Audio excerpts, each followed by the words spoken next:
us how each of us, each country, can set higher climate ambitions that will in turn create good-paying jobs, advance innovative technologies, and help vulnerable countries adapt to climate impacts.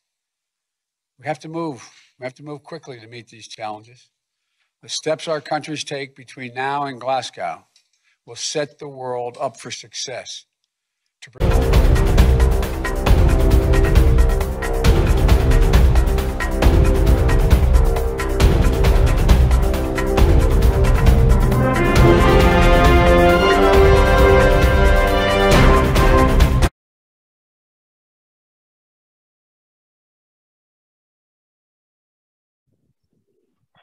So, welcome everyone to Climate Channel.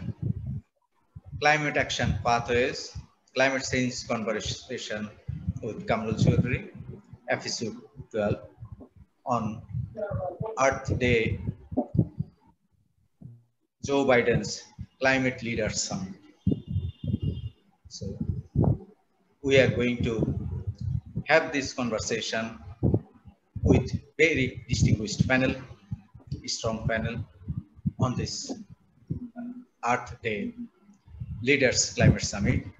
Some 40 leaders have joined this summit called by US President Joe Biden. So what was the outcome? What have we achieved from this summit on our way to Glasgow Conference of the Parties?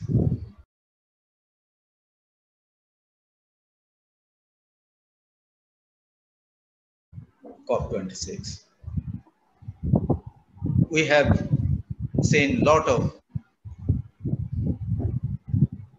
commitments, pledges, lot of things say. Would those translate into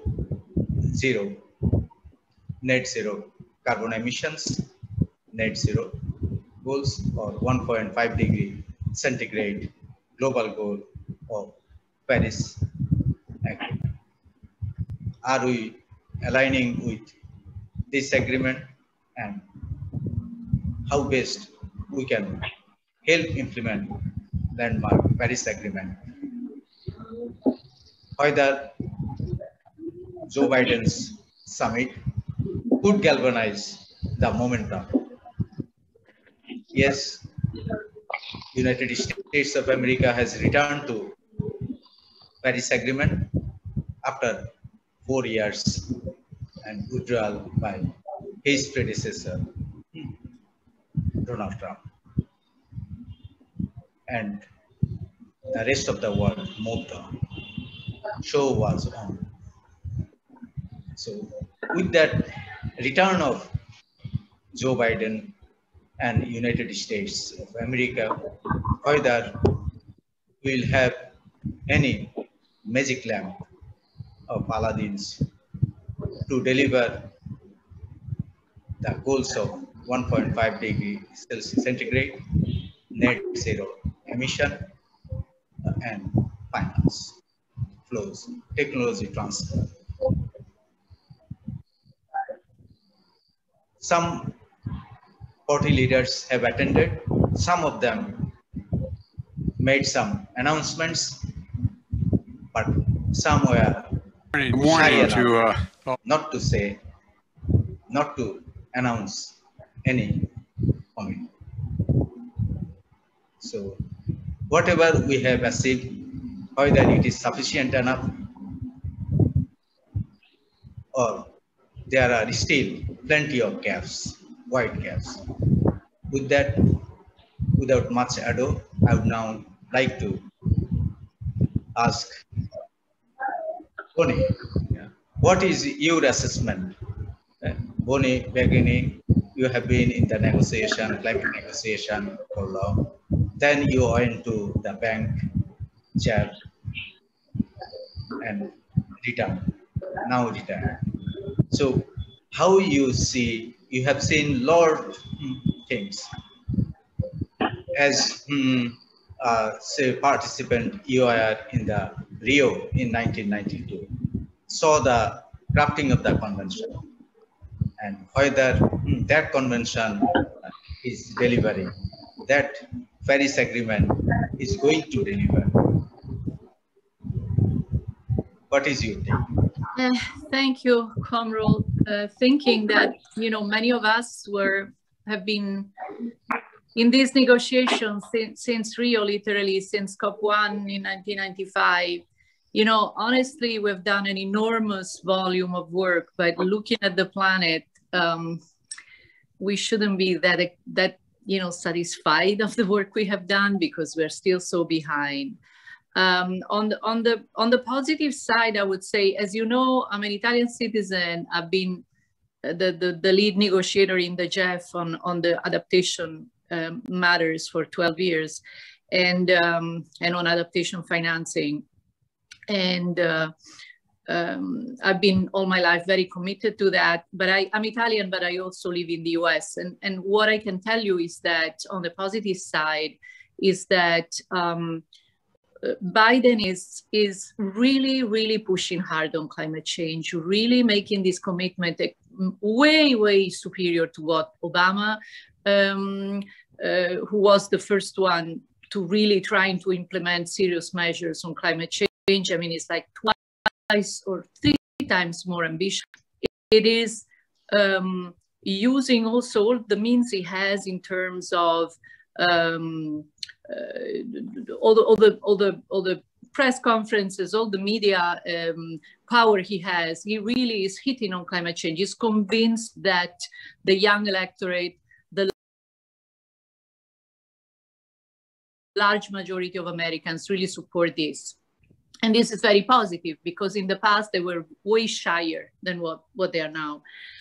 On the other hand, there is a very slim majority in the Senate. And so what worries me is that the story that we have seen over and over and over and over the decades is that one good administration that makes the right proposal, and this proposal of Biden is really very concrete, very realistic. It addresses, you know, economic issues, job creation, greenhouse gases, emission reductions for real from the sources, not playing too many games. So it would be really incredibly everybody else. And my concern is that it'll have problems in especially in the long term, in being implemented. So we have all these political interesting initiatives that then cannot be implemented, because 2 years later, you know, if the Senate flips, it's over. And all this great preparation of work. So what I'm very pleased about is that for once, an important politically relevant worldwide government and relevant from a greenhouse gases perception has made this bold move, because they never did it before, and has set up a concrete plan of actions.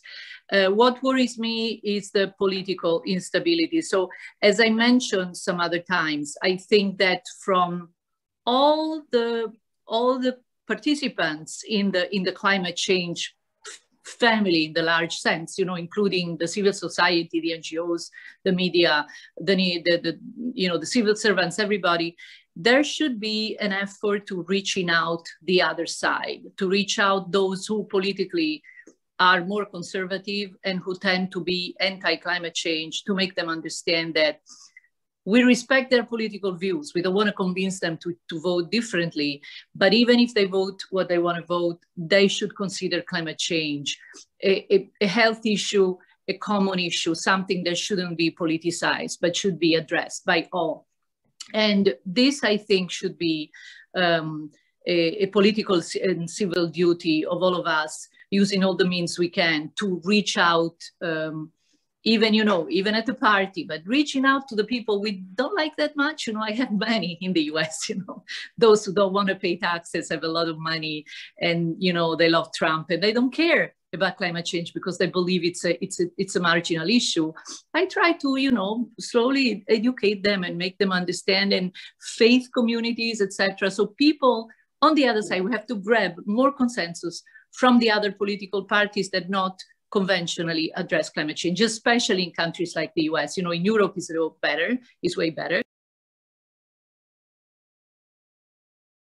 But I mean, I think that we need political stability for these measures to be implemented in the long term. Otherwise, a good statement that lasts for 2 years becomes meaningless in reality. That's my 2 minutes, and then I'll get back when it's my turn.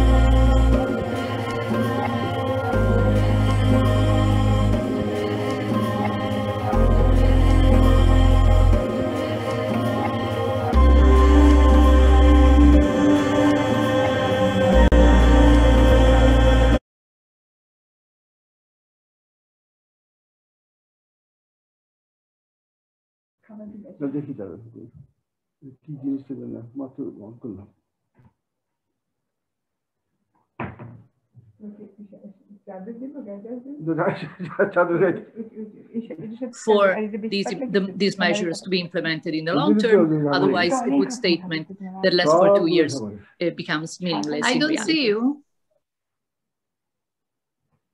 That's my 2 minutes, and then I'll get back when it's my turn.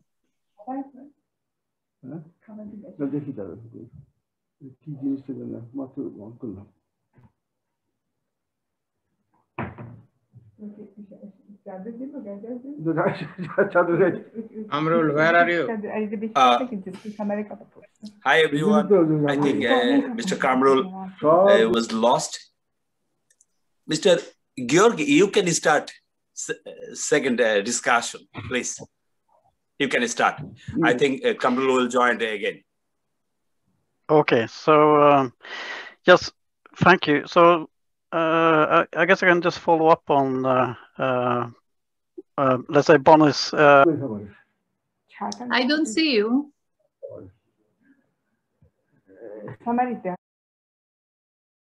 Introduction. I completely agree with it. With her assessment. I'll say I've been in the climate change work since the beginning of the 1990s as a student, as a researcher, and then as part of the Norwegian delegation to the Climate Convention. And there's no doubt that we've never seen a U.S. administration, a U.S. president this ambitious on climate change.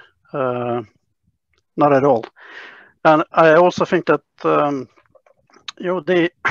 urgency and the speed that this administration is working on has probably taken quite many with surprise. We shouldn't forget that when they're holding this summit this week, this administration has only been in for 3 months. And normally when you have a shift in the administration in the US, it takes at least half a year before they're ready to even start working on particular issues. So I think it's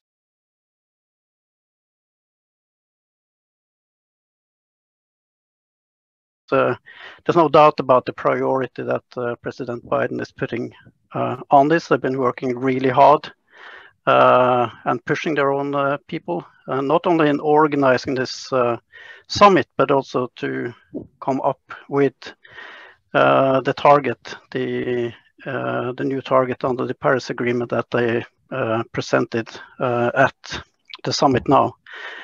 And my assessment, my view is that this is a incredibly ambitious target to cut their emissions, the U.S. emissions, by half by 2030 from 2005 levels. It's certainly not going to be easy, but the sense that we're getting is clearly that they're really committed to this.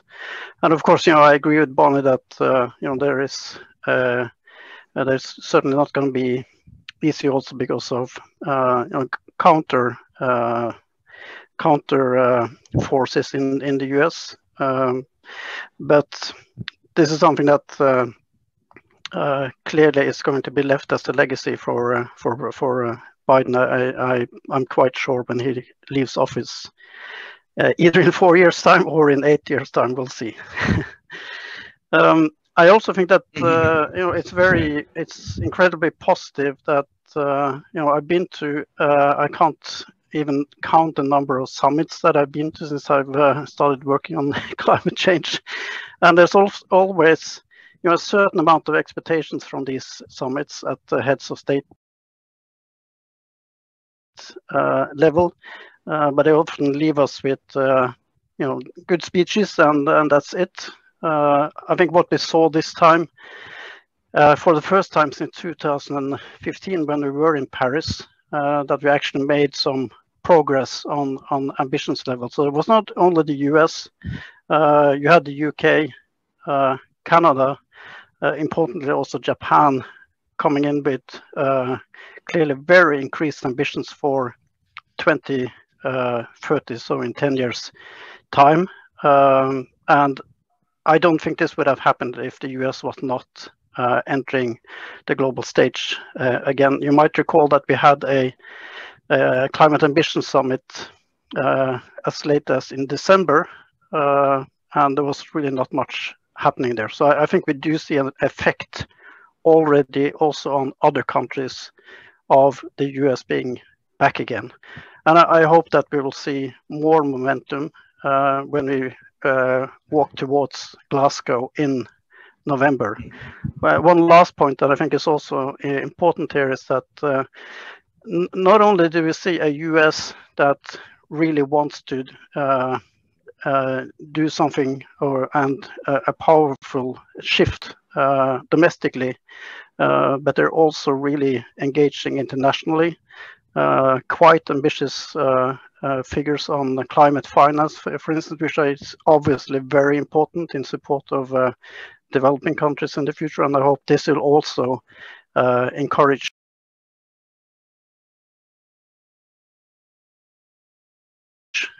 others that are important as far as that type of cooperation internationally. Thank you, Georg. I have lost my internet connection in the middle of it. So many of us in the third world countries are facing it day in and day out. So we don't know what will happen to our virtual SB meetings in May 31st to June 17. But thank you very much, Georg, for your take. You have rightfully assessed the Joe Biden summit, especially on the way to Glasgow Conference of Parties, COP26. Manjit, you were also in our previous conversation saying that United States should at least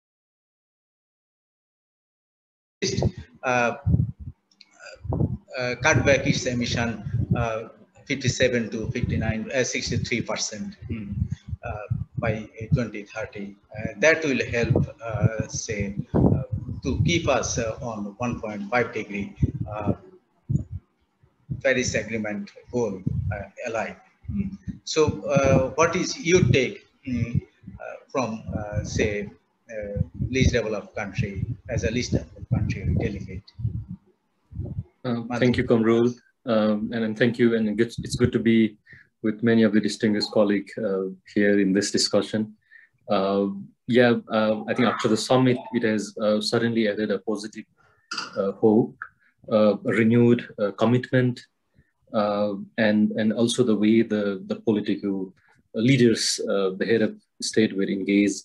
I think that that clearly prioritize how much climate change is still a priority in the middle of this pandemic. Countries are disturbed, and the priority, there are some immediate priorities that country has to deal with.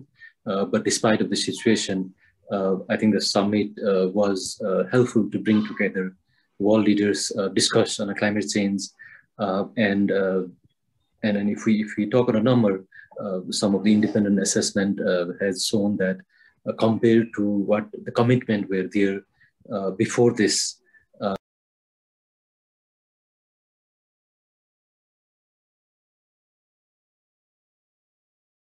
the US NDC, including few other announcements that were made in the Leader Summit, has helped to increase the gap by 12 to 14% to meet the target for 1.5 degrees. So I think that was a positive note in this regards, as well as many countries making an announcement. That clearly has given a hope in terms of how the process is there. And I agree with what it has been said earlier. We have clearly seen the result of US election previously, clearly divided in that difficult situation, and in the short time, I think it was a positive move. Coming forward. Including this, there was a statement from the Prime Minister of Bhutan, who is leading the LDC group, and many least developed countries has put forward their commitment. Many countries are, despite of the situation, has presented their NDC and are also working on the long-term strategy, which obviously will require support. And I think also in that note, the US announcement to double the public finance by 2024 and triple the adaptation finance is I think has helped and given a positive momentum to this process. Obviously, those support should not stop here in terms of finance, but also in terms of emission gap, because as I said earlier, the number has increased. But still there is emission gap to take us towards the 1.5 degree goal that all the countries have agreed in Paris in 2015. With all this great announcement, now it's a time to act, to realize this announcement to action, and also support developing countries, particularly the most vulnerable one, to help implement their targets. Yeah, thank you. Okay, Manjeet. Just Bias. Can you hear me? Yeah. So what is your take? How do you assess? Well, I'm looking at this now from the outside, you know. Because of say short supply of bipartisanship in United States itself, and also in different countries, we have their seen their domestic compulsions, domestic political pressure, which is not conducive to have a steep card or big card. Just. Yeah. Well, I was saying I'm looking at this from the outside. I'm not involved in negotiations anymore. I'm a happily retired person. I'm trying to make something out of my bewildered garden and things like that, and putting order in things that have been piled up over the years. But I'm of course listening to the news and reading left and right a couple of things. As senior citizen. Senior citizen. Yes. What is your reflection? I have no input anymore. I mean, not even in the Belgian position, of course, but like many of you, although not as long as some of you, have been involved in these negotiations, as you know, more on the financial part, of course, but and yes, I agree, we've done a lot. And I agree with Georg that there's been many high-level meetings and promises and nice words. And you may think that you may consider the Biden summit as just another one of that kind. But personally, I think, I mean, I'm kind of hopeful that it may lead to something more tangible in Glasgow at the COP. Because yes, of course, after Trump, it couldn't get worse with regard to climate. And so Biden has made a more than 180 degree turn. Very, very well done. Very badly needed also. But yes, there is the political insecurity of can he actually push it through with the Senate and the House. And remember, you must have heard and seen the YouTube film of the senator with the snowball. Does that ring a bell? The senator with the snowball? Oh yeah, of course, of course. Also known as the idiot. Yeah. Got blasted away by a Democratic senator the other day, the day after. So, but just it's typifying for how politics work in the US. So as Bonnie says, there will always be this doubt or whether he can make it hard. But I'm hopeful and optimistic because I was also I would say impressed is maybe a too strong word, but with the Chinese announcements. And I mean, we've heard them before, of course, also, but I see it I try to see the full picture. And if you have a turnaround from the US and you have a firm commitment from China, and you know Europe is on board, and the non-EU Europeans, of course, Canada and Japan, I'm really hopeful that Glasgow may bring about something more tangible and something more concrete and something more, well, better thought out and a real commitment. You never know. You never know with politicians, of course. But I think that the full picture of those heads of government seems to me, I mean, in a positive direction, right? To a very positive direction. We'll have to wait, but I believe that Glasgow can be another milestone in the negotiations in this sense. We hope that. Very outsider's view of it. I will of course. No, you have the full picture. Maybe I have to organize a vacation in Glasgow around those days. Right. Most welcome. Dr. M. Asaduzzaman. I think Dr. Razaul Karim is also here. Be ready, Dr. Razaul Karim. Dr. M. Asaduzzaman. I would rather like to speak later on. Achha, okay. Then Dr. Razaul Karim, can you hear me? Dr. Karim, the veteran. What is the wise man? Karim, Dr. Razaul Karim? Okay, I think I have lost him. So then I would like to go to Jamie Oibi from Vancouver.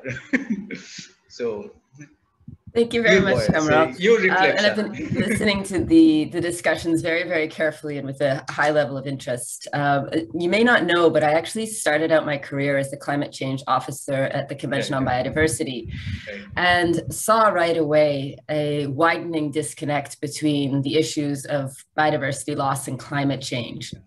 So what really struck me about Biden's climate summit is that we saw these two critical issues come back together again, and they were being reunited at the highest level.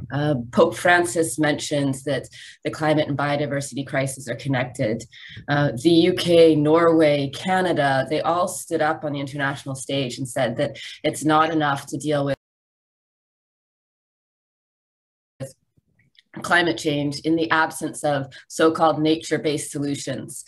And, you know, we'd heard this narrative going into the summit, especially from Canada, the UK, and Norway, that nature-based solutions need to be funded more, they need to be researched more, they need to be given a little bit more attention in the fight against climate change. And I was very happy to see that this commitment before the summit was reflected through some very strong statements during the summit. But I was also slightly worried because the other narrative I heard before going into the summit was that we need to involve business and business needs to step up more. And as you probably know, in the past, business and biodiversity haven't gone together very well. And so I was very interested in watching the summit with trepidation, I would say, to see which of the narratives would win out. Were we going to see biodiversity shunted to the side as we saw business step up, or the other way around? And in fact, what we saw was neither. And this is what really pleasantly surprised me about the summit, is the fact that we actually saw business and biodiversity come together. We saw the launch of this LEAF coalition with some of the biggest agribusiness, landholder, Nestle's coming to the table with governments like the UK, Norway, the US, and stepping up and saying, we're going to work together on this issue. And for me, that was the real success of the summit, is that these disparate issues that had often sat in the background finally came together. But I do wonder what that's going to mean for COP26. Because COPs under the Climate Convention are not known for being particularly business friendly. Negotiators are very, very focused on such a wide variety of issues. And I remember so many COPs where I'm talking, especially to my colleagues from the Pacific, and they're running from one negotiation to the other because they've only got one negotiator that has to cover 3 simultaneous negotiations, and they have to prioritize. And, if you're adding on to that burden, okay, now we also need to look at how COP is relevant for business. I do worry about how the negotiations are going to support that, and whether COP26 is going to be able to come out and meaningfully integrate some of these commitments into the negotiated actions and into the financing that I'm hoping countries will be pledging at COP26. So that was my main reflection, but I was very happy, as well as others have stated, to see so many countries coming up with strengthened emission reduction commitments and a matching focus on adaptation and the need to balance mitigation and adaptation finance. Thank you. Truly speaking, say when we are crafting the 3 conventions, Rio conventions in 91, 92 in New York, we the negotiators, say INCD members, we used to shuttle between, say, biodiversity to desertification to climate change, and crafted 3 conventions simultaneously, and those were signed in Rio in 1992. So from Rio, Andrea Santos, Federal University, who has also been a negotiator of Brazil, now professor of Federal University of Brazil. Andrea, what is your take? How do you foresee? Your president also, all on a sudden, forwarded the target from 2060 to 2050. So, and also he has declared that he is going to stop Amazon forest deforestation. Important topic.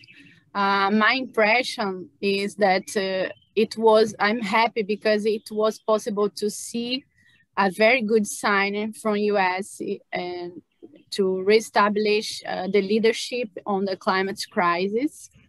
The second one, I think, was the note of urgency in telling old leaders that climate change must be fully integrated with a national security. Is one point that I think we need to do our homework internally. And also, I agree with my colleagues that it was an important announcement to increase the ambitions of national and, of course, the international objectives under the Paris Agreement. So I agree with you, Kwame, that it's important to we translate this pledge into rapid action. So in this point, I agree with James, how to promote synergy between adaptation and mitigation.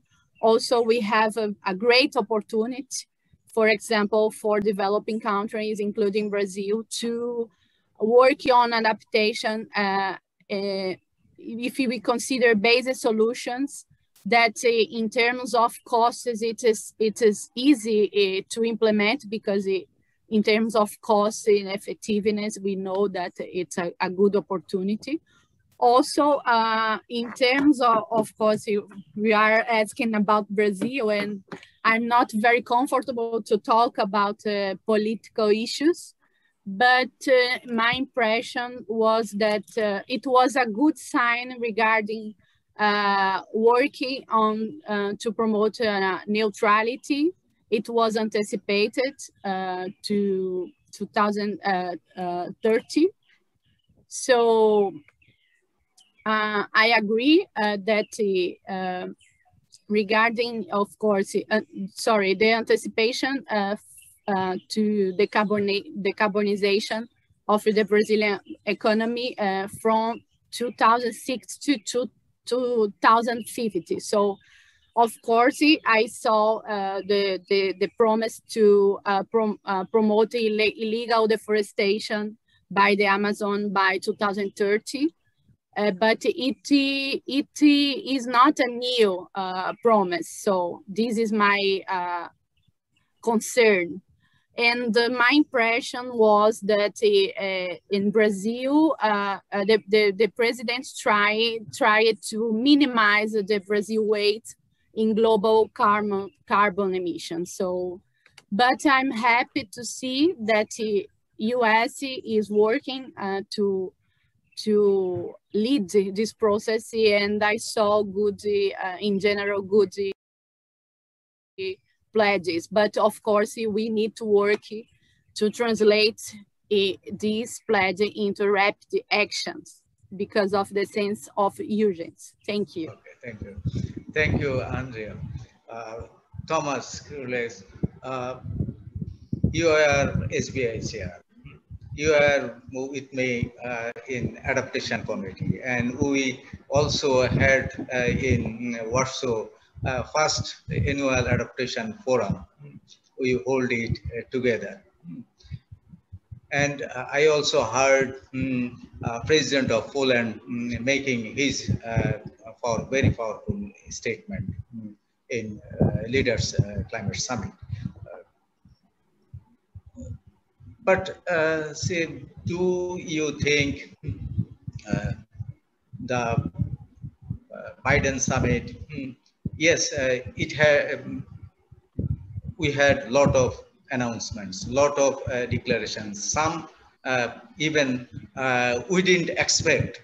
Say from Brazil, we didn't expect that much. Honestly speaking, say.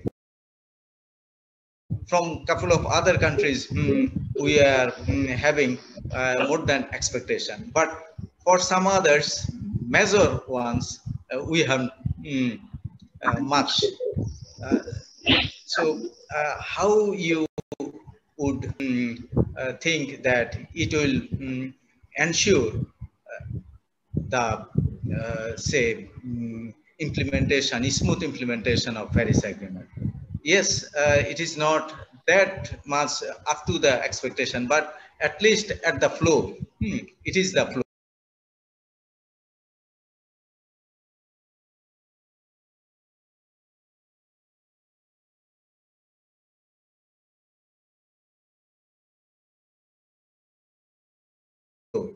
Maybe we can build on that. So whether it has laid that foundation, so that other countries can also join, other countries can also make a reset, say, can jump their say targets, say revise their targets. We have seen UK, they made their targets last year, but this year they have revised it upward, 78%. But it was last year not that much. So they have increased that. So that way, do you expect some more announcements, some more places, and also concrete actions onto the ground, and also internalize in their domestic legislation, national legislation, national institutions? Can they say internalize that? And also, your president also flagged one thing, that Trans-Arctic say carbon trading, and also other, say vehicles. So you have produced, say, less emitting transports. So can you supply that? You have already supplied to very many countries in the, EU countries, but can you also enter into the US market, or say North American market, other markets? So that way, Thomas. Well, big questions. I'm not sure if I can answer all of them. But let me first share the general reflection about this summit and how the climate negotiations process and COPs relate to this kind of events like President Biden's climate summit. For many years until Paris, well, these climate negotiations were in fact kind of niche activity of environment ministers, people not really involved in either NGOs or foreign affairs, simply did not care or even did not know about. Well, Copenhagen was the first attempt to bring the global leaders, unfortunately failed.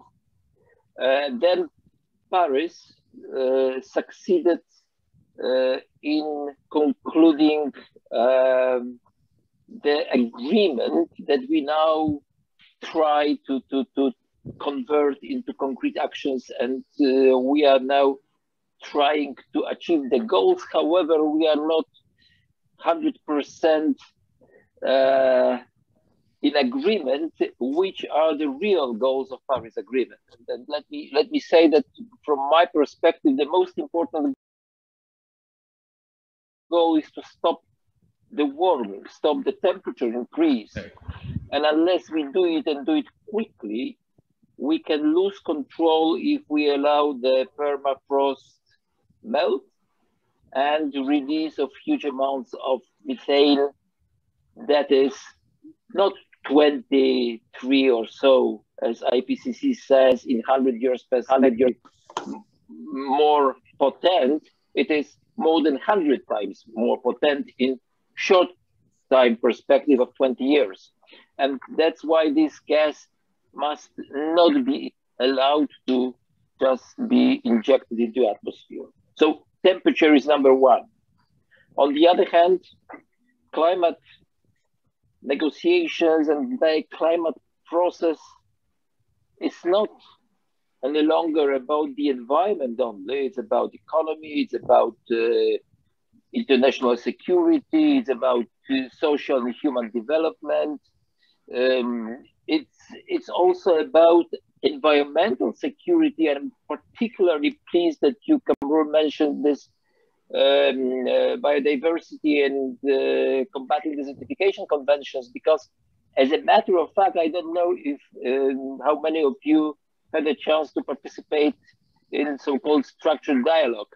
That was 2014, 2015. I was chairing the SAPSTA at that time, beginning 2015, and we had a session in Geneva concluding the conversation of scientists. And what really struck me then was very harsh exchange of views between the people from Biodiversity Convention and Climate Convention about the role of CO2. While the climate people wanted to curse any emissions of CO2, the biodiversity were more careful, and they were showing the positive role for plantation that the CO2 may have. Of course, we need to achieve the balance, and this is probably the most important provision of Paris Agreement, to have this climate neutrality, this balance between the anthropogenic emissions and sinks. Forests, ocean, soil, these are the natural sinks that must be enhanced. And this is the role of the climate process, to develop the mechanism, to develop the programs that would really enhance this climate sinks as it is provided in Article 5, by the way, which is somewhere lost in translation into implementation program. Everybody is focused on Article 6, rightly so, because we need Article 6, we need the cooperation mechanisms. And that's one aspect. Second thought, this summit was kind of, it's not just a milestone. I really like the comment that was made by the US Secretary of Energy. This is like a moonshot. It's the new kind of venture that the US is taking. We did not know how to fly to the moon when JFK said in the beginning of 60s that the Americans will land on the moon before the end of the decade, and they did. When he said so, nobody knew how to do it. It's probably not that bad now because we know how to put the emissions down. We might not know how to finance it and how to finance it everywhere. But what really makes me a little bit more optimistic than, for instance, Bonnie, and I very much agree with what you said about this, let's say, political instability that is kind of included in the democratic systems that may change the power from one side to the other easily within the election process. But my impression is that what President Biden is doing now, he is making this policy, these programs irreversible. Doesn't matter what happens next. If this kind of direction is well implemented, if all these programs are, all these investments are well advanced, doesn't matter who comes next, whether it's the continuation of Democrats, as we know that President Biden's intention is to stop after the first term, unless he changes his mind. That's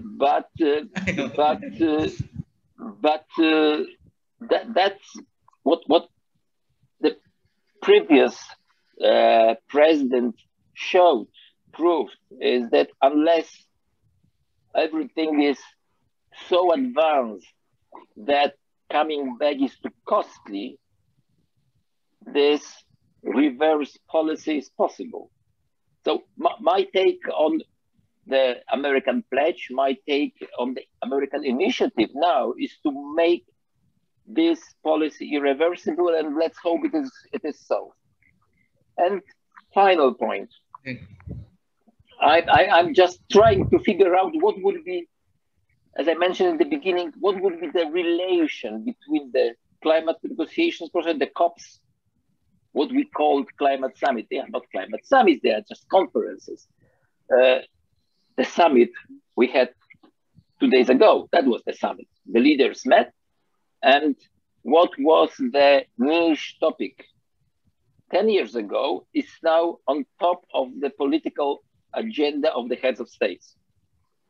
And what is the role of the COPs to be played with the leaders who, as a matter of fact, are drafting our lines to take, drafting our positions, and if the leaders are demonstrating trust to each other, are demonstrating the ambition, are demonstrating the willingness to act, and they are not asking, well, Mr. President Xi, please tell us what China is going to do, then I will tell you what I'm going to do. No. each of the presidents comes forward with very bold information about the actions that has already been decided. You mentioned the president of my country. 3 years ago, stating on global forum that Polish share of coal generation in electricity mix would drop down to 11% in the next 20 years would be beyond imagination. And now my president is saying that. And he's saying 2050 is our climate neutrality. That's what he said. Right. So that is the demonstration that the role of the COPs should be probably more technical. And by the way, I had a very interesting conversation 2 days ago with one of the colleagues about possibility of taking at least part of the process online. So I think that technical part of this preparatory process before Glasgow should be taken online, because we cannot waste time. We cannot leave our top leaders with declarations that could not be implemented because the negotiators would fail to agree upon the mechanisms. Thank you. Thank you. You flagged a lot of issues and also some concerns, but you ended with a positive note. Dr. M. Asaduzzarman. Yes. You take. Thank you, Kamrul. Thank you, Kamrul, for inviting me to this climate channel and also meeting some of the colleagues whom I met, I think, previously in various COPs. The points made by just my predecessor, Thomas, I think I just had been thinking that I have seen Kyoto, I have seen Bali, I have seen Copenhagen, I have seen Durban and Doha, and then I have seen Paris. At some of the most critical moments I had been witness. Yet that for so many years, we had to have a leader summit on climate. And precisely because of which reason? I think the reason had been that the previous president of the United States withdrew his country from the Paris Agreement. And this present president has rejoined. And I think it will take some time, the administrative procedures and that will take some time. And he has taken the initiative for meeting many of the leaders who do matter in terms of emission and also who do matter in terms of being vulnerable. And my country, Bangladesh, has been invited because our Prime Minister is the chair of the Climate Vulnerable Forum. Now, we in Bangladesh are in a particular, should I say, I won't say it funny, but quite critical situation. One is that we are very, very vulnerable to climate change impacts.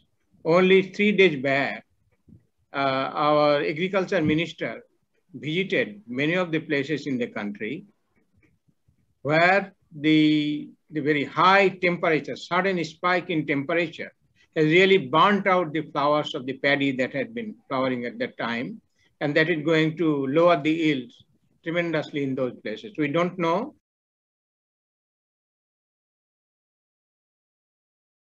The hot spell may yet come for the next few weeks, and if it does, then Bangladesh will be at a very food insecure level, because this particular paddy accounts for almost 60% of the total rice output in the country.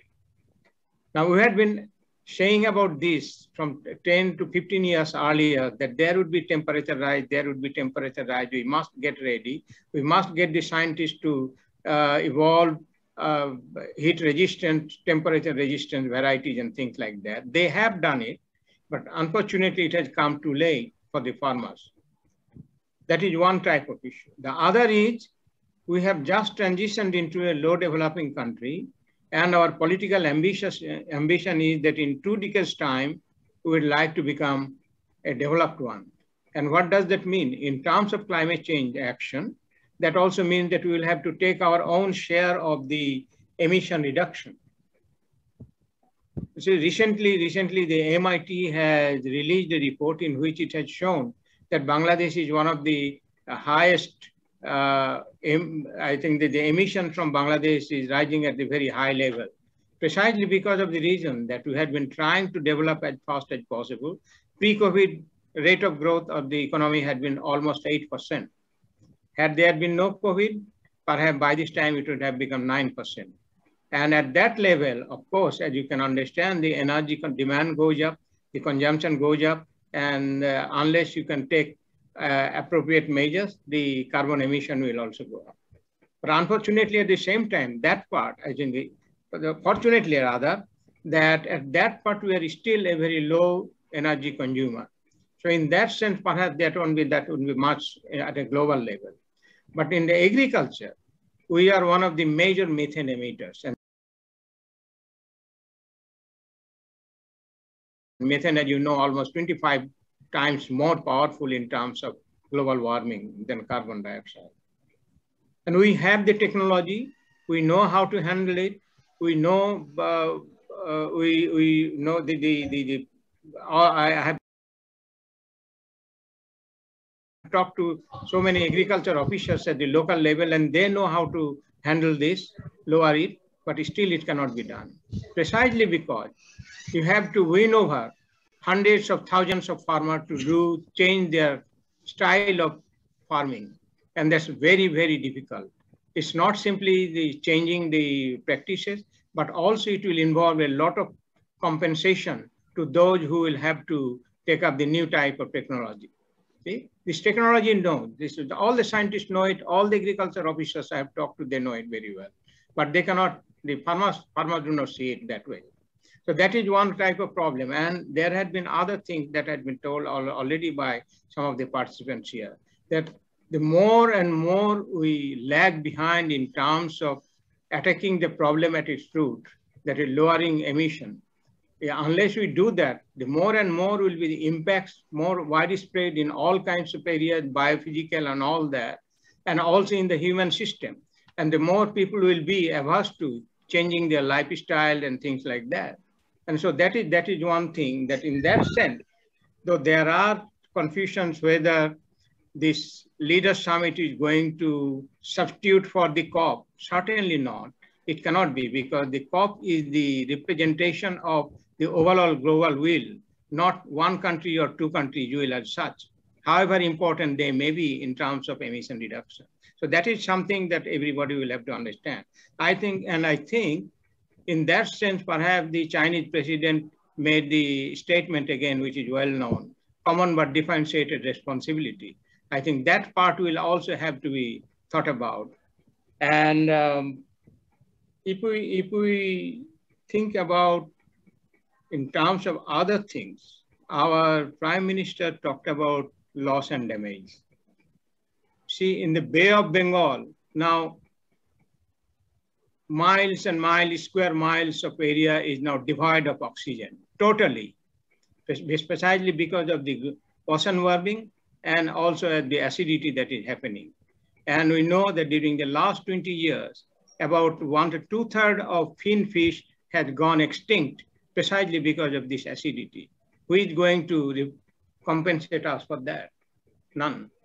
So these are the types of issues that we have to think for the future. And more we lag behind in taking real and firm action, I think the problems will only compound in the future. But taking real action means that you have to also really mean business, not simply making pledges. And one of the areas where the countries can take measures is taking laws. I think enacting laws for climate, and only a few countries have done that so far. And in our, there had been a climate change strategy and action plan that we had been updating. It was previously in 2008 and 2009 that we published. And the draft one, the updated one, is now more or less ready for releasing.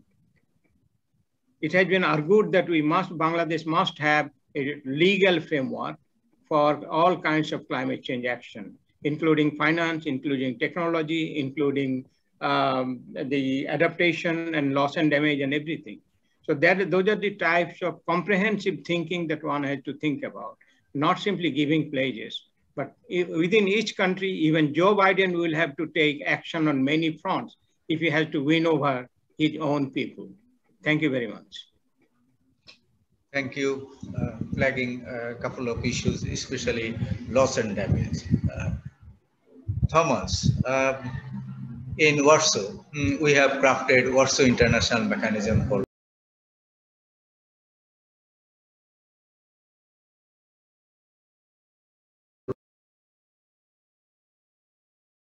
loss and damage. We are in that negotiation deeply involved. Yes, so, I was there in the morning when it was. How do you foresee the loss and damage flying high in the agenda? Thomas? Well, maybe because I'm getting older, but I'm not really a big fan of seeing various bits and pieces flying high. Well, let's not forget about the Daedalus and Icarus, and one of them flew too high. So flying high may sometimes take the issue to some perdition. I think that it is time for each and every piece of what climate process brought us so far to be put on place, to be put on the right place. And it is probably time to maybe start changing the language, because we tend to adopt the language of activists. And of course, activists have their own goals. Then they want to push, they need to be strong, they need to sometimes a little bit exaggerate. Well, that's part of their job description. What countries need to do, what the country's representatives needs to do, is to seeing it holistically, each piece in this jigsaw puzzle in the right place, because it is a jigsaw puzzle, because we cannot think of mitigation unless we keep the climate risks under control, thanks to adaptation and thanks to measures related to loss and damage, for instance, which include risk management. We cannot have adaptation without education. We cannot have education, adaptation, etc. without money. So, okay. If you say we need money and you don't say it's for mitigation, nobody's going to give you money. Okay. So we have to see the complete picture, and that should be the role of COP26, to fill the missing pieces in this picture and come out with something very clear as the climate order, new global climate order. Oh, thank you very much, Thomas. Jos is gone. No, he is I think here. Jos is gone. He's still here? No. Okay. Yeah, he is here. Yeah. So you last word, last message. I'm still, but this topic is not my favorite, as you know. Okay. What is your last message before going out, leaving us? And I have a very personal opinion on that one, that we'll never make it through the negotiations, I'm sure. But no, but it was great to hear you all. And it was very interesting to hear your opinion and your assessment of the Biden's summit. And I hope I can be with you next time around also. Yeah. But I mean, I just told it Saturday is a difficult day for me. Monday. You are most welcome Monday. Our next episode. It's more difficult than for a working person. But please go on, of course, and thank you all. See you. Thank you. Bye. Ciao. Andrea, yeah. Thank you. Andrea.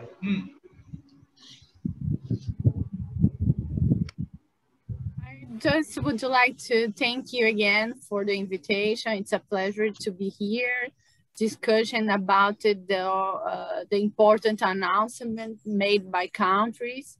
Of course, I agree that it was a good sign, but we have many challenges to face, and how to do it. I think it's the big question, how to solve many points, including finance, Article 6, carbon markets, adaptation, increasing adaptation, etc. So I think we still have a lot to do. This is my final comment, and thank you again. Yeah. Georg, what is your final take? Well, thanks, and thanks for inviting to this discussion. You know, I think one of the things that I think is hugely important is what the US has been doing now and is pushing for is we're you know, it's good to put targets also, you know, net zero targets for 2050, but 2050 is way into the future. And what the US is communicating now, and you saw that reflected in other speeches at the summit, is we're now talking about 1.5 degrees. We're not any longer really referring to the 2-degree target from Paris. The ambition is much higher. So it's an urgency issue if you actually are going to achieve that aim also. And that's why I think these NDCs, the targets for 2030, much nearer. 10 years, yes, is a long time, but you know, it takes time to deliver on that also. But that is hugely important. And then the negotiations, of course, what is important here is to deliver. And I think you will have to deliver very quickly if you are going to achieve these 2030 targets. The negotiations, I'm not too concerned about. We have the Paris Agreement. Yes, we need to continue to improve the framework, the guidelines, the rules and stuff like that. But really what is important is of course the action on the ground and the cooperation that countries engage in order to deliver on the reductions, and also of course on what's needed of adaptation, resilience building and so on. And I think that's really, you know, where we need to have the focus, and of course still hope that we can get as much out of the Glasgow meeting as we can, and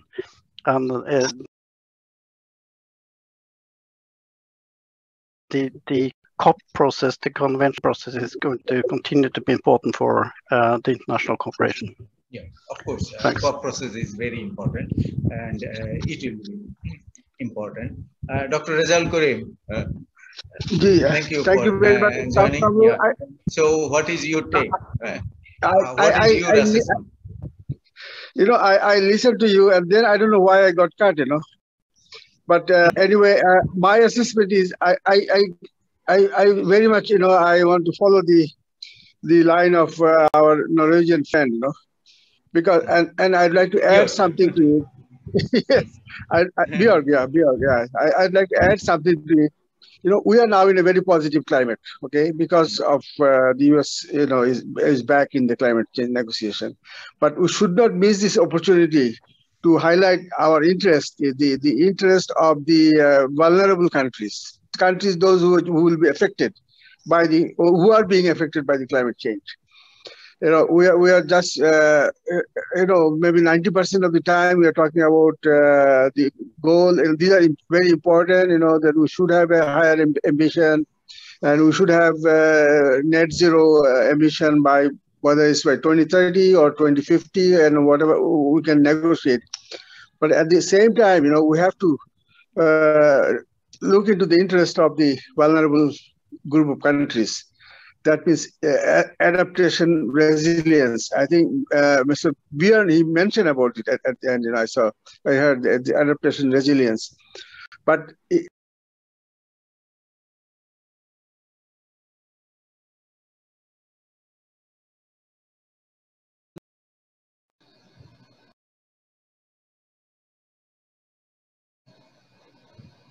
Welcome to South Asian Environment Dialogue, a program brought on by the Climate Channel Canada alongside the Plurals Media Platform India and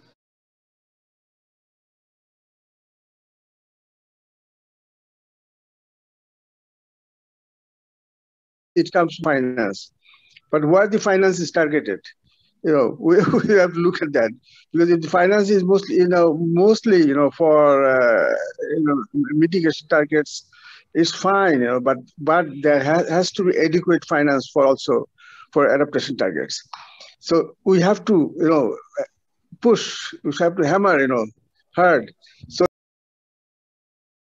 that the adaptation part, gets into the negotiation in a serious way, the way the mitigation part is going on. So Kamrul, that is my. I always. So you didn't say anything about technology. You are known as technology man, but you didn't flag in that. Why? The technology is suffering. Without technology, how can you adapt? How can you mitigate? Can you mitigate? No, Kamrul, I tell you, I've been dealing with the technology, but we're suffering in the technology negotiation, because our negotiators from the other side, they're always blocking. If there is any paragraph in the negotiation which relates to finance, they'll block it. I mean, just per se. So that means the whole technology is dependent on voluntary contributions. And voluntary contribution, for, let's say, we get maybe how much? Maybe $50 million, for 200 countries, So what is there? I'll come back to you again. Okay. Thank you very much. Yeah. Jamie. Yeah, thank you very much. I really like this conversation and hope it's the first of many. I always like to, instead of ending on a reflection, end with a call for action.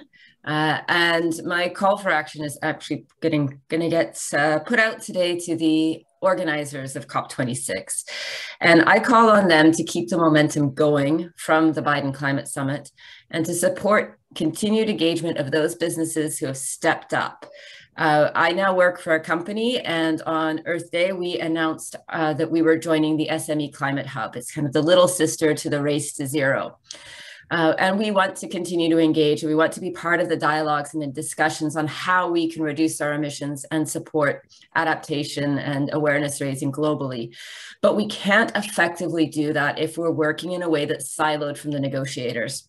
So the COP26 presidency has to figure out how to bring together all of these willing players, all of these private investors, private businesses with negotiators to ensure that we're not working in a way that's conflicting or contradictory, but that the negotiators that have been part of this process right from the very beginning are the ones that are driving our action, directing our efforts,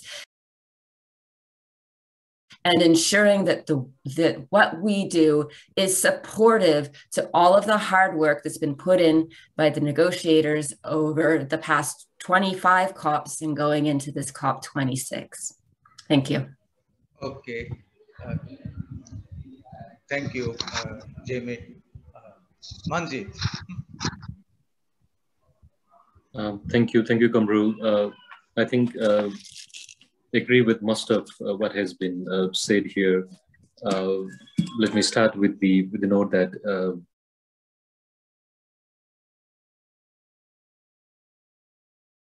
goals, vision that has been presented in this process. There has been a lot of announcement in terms of net zero by 2050. It's a long way. We have seen a lot of extreme events that happens around. Just yesterday in the Indo-China border, another glacier lake has outburst, killing more than 8 people and with many injured. For someone coming from Nepal, where we have the highest peak of the world, we can understand how difficult it is there when we have to walk in those terrain and when such disaster happen. So I think we cannot ignore the fact that there is a huge gap in terms of reducing the emission, despite of all the positive announcement and positive note, the diplomacy are moving forward. I was just looking at the climate action tracker assessment, which clearly shows that if these announcements are to be implemented, still there will be 20 to 24% of gigaton of carbon dioxide equivalent gap. But still we have to remember, these are only the announcement. We have seen US on and off in past. We really hope the positive demonstration that has been there, the highest level of representation from US president, vice president, secretary. I think that should really be embedded in the system, that we don't want to see the same thing repeat in future, because the countries, the most vulnerable countries, it will be extremely difficult to face the blunt of climate change in future. So I think that's key. There are still a few such high-level events being planned, the Petersburg Dialogue, the announcement made by the Secretary General in terms of convening the Leaders Summit, number of events organized to be organized by the vulnerable countries, like the Climate Vulnerable Forum, led by Bangladesh and others.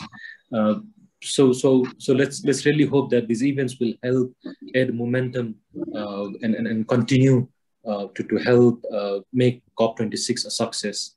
On a final note, still there are discussion in terms of how COP26 will be organized in this situation where many of the developing countries still have a difficulty in terms of vaccination and the travel and all the restriction. But I think one point we should really don't forget is postponing the climate negotiation doesn't mean postponing the climate action. So let's keep this in mind and help motivate all, and this cooperation should continue. Thank you. Of course, we can postpone the conference of parties time and again, and also climate actions time and again. We have made a lot of delays, especially in delivering climate actions. So we have to speed fast that. And with the return of, say, United States in a big way, hope they will quadruple their efforts, quadruple their climate finance, and also emission reduction targets that they will raise it up so that they can catch up other countries and race to net zero age on. Bonnie, your final word. All right. Yeah, precise and you. concise way. Yeah, of course. Well, what I would say is to follow up with the positive comments. Of course, this is a very, very interesting panel, and it's every single word said by all the participants was very interesting, and I practically agree with everybody. I can follow up on what Jamie was saying. To keep this positive momentum and kind of upscale what the leadership of the US administration at the moment is taking, I think would be really involving all the other players. And in particular, I would say the private sector, as they say in the US, follow the money. You know, that there is this the $1 trillion energy sector. There money is in the sky. Yeah, money is in the sky. Yeah, and so with the participation of the private sector, I think all these very strong and very positive initiatives could become, I'm not sure if irreversible, but definitely not interrupted immediately if there is a political change. And I agree. Another point I wanted to make was, yes, as you know, I dedicated my work life to that. So of course, adaptation has to be put on the table at the same level as mitigation, but putting the private sector element in it. I remember we had been working in the past with the IFC, for example, and with many private sector companies around the world, developed and developing, to show the vulnerability of their investment. So where the large money is, they understand that their own investment package is at risk because of the impacts of climate change, then the whole world follows. Okay. Bonnie, thank you. Dr. Reza Ulkari, can you fix your, fix yourself? Yeah, you can get up, man. Get up. Oh, okay. Okay, tell me, what do I have to do? Yeah. Because, what is your final message, man? Final message is, my predecessor, Bonnie has already, repeated. I said before, that adaptation should come forward, but we should not go down to the basics of those debate anymore, because it has been debated, it has been emphasized, it has been accepted. But now in the negotiation, we don't see the adaptation, coming up as strongly as the mitigation. But that doesn't mean that we should not. We shouldn't positive. We are very positive on the present climate of the negotiation or climate temperament that is going on. So we are very hopeful, and we should support it. And at the same time, we should try to put the adaptation effort into the negotiation process. Would that say positive? Yeah. Positive. We discussed before, the mitigation is the best form of adaptation, but that has come a long way. That mitigation was the best form of adaptation maybe 20 years ago. No, I agree. How many years ago? How many years ago? But now, we have to adapt to whatever has happened, and what is going to happen. Yeah. So that we have to bring forward, and then, and as I said before, that about the technology, because technology, you cannot do the technology with 20, 30, or 50 million or even $100 billion. It doesn't. We need more finance, and technology financing is a big problem. Anytime we go for the technology project, they say that we go to GCF. Yeah, GCF you engineers are very expensive, costly. Yeah, finance. Yeah. But they just show us the direction, but doesn't give us the output. So this is a big problem, and I think we have to revisit the technology negotiation. Maybe we should put the technology negotiation together with the finance at the same time, not as a separate time. Thank you very much. Georg, your final word in a sentence. Georg. Oh, I thought I had my final word already. Let's just with you, we will close. Let's just keep the eye on the ball in the next few months up to Glasgow. I think I'm quite hopeful about the momentum that's created now politically, and I hope there will be more countries coming off with increased, let's say, near term within the decade ambitions by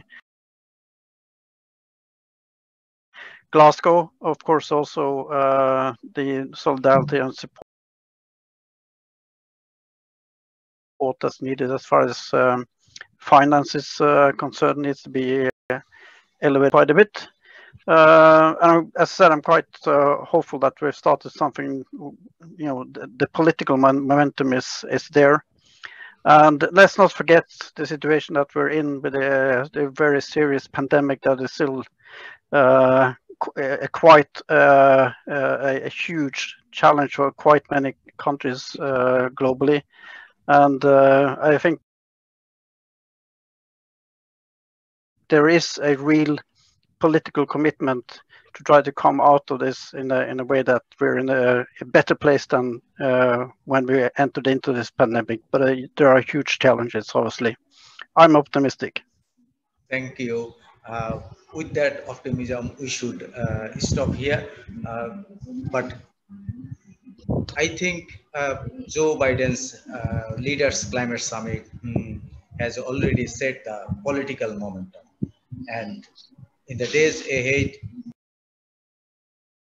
if it is continued, the effort, especially President Biden, his special envoy, John Kerry, and also, say, Alok, incoming co-president, his effort and shuttling from this city to that capital is very important under this pandemic situation. And that also helped bolster the momentum and also keep on climate parlays, say corridor negotiations in those short railway visits.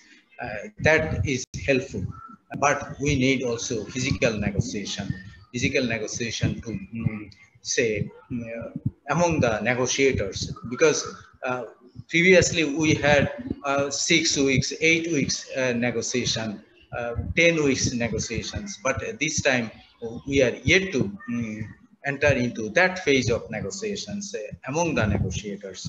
And hopefully in virtual form, the SB meetings from 31st of May will say unfold that chapter, and that parliament will help bring some of the hard nuts cracked. But all, we are all negotiators. We have negotiated very many times for long years, and for negotiation you need to give some time to the negotiators so that the issues are matured enough, issues are ready for cracking. But Article 6 negotiation, market mechanism, non-market mechanism, rule. So that framework we have to fix now, and that is I think ready for cracking. And also say, like it or not, this form or that form, also international mechanism should be strengthened, and loss and damage issue should be kept, because you can't keep it hold for very many years. Then also raising adaptation ambition, raising adaptation goal, like the mitigation goal, like the net zero target, so that we can achieve the 1.5 degrees Celsius goal. So we need to implement effectively and smoothly Paris Agreement for the mankind, for the nature, and also there should be synergies between climate change, biodiversity, and also desertification conventions. That synergy is essential, and also aligning it to SDG goals. SDGs, other SDGs should also have implementation of that will have also snowball effect on it, and also mobilization of finance, quadrupling the finance. Climate finance is essential. Technology is essential. Without that, we can unlock and we can participate in the race to net zero, because it requires a lot of finance, lot of investment, lot of technological innovation, lot of technological support. So with that, we would like to stop here, close this conversation. It was a great pleasure for me to have you all, Thomas, you, Jamie, Georg, Bonnie, Dr. Rajaul Karim, Manjit, Andrea, and Jose has left already. Dr. Masaduzaman has also had to catch another appointment.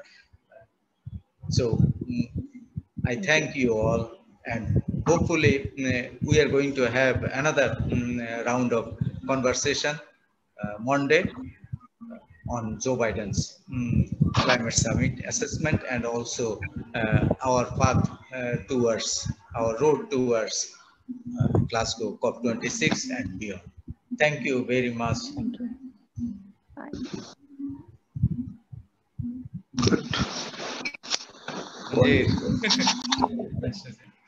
Bye.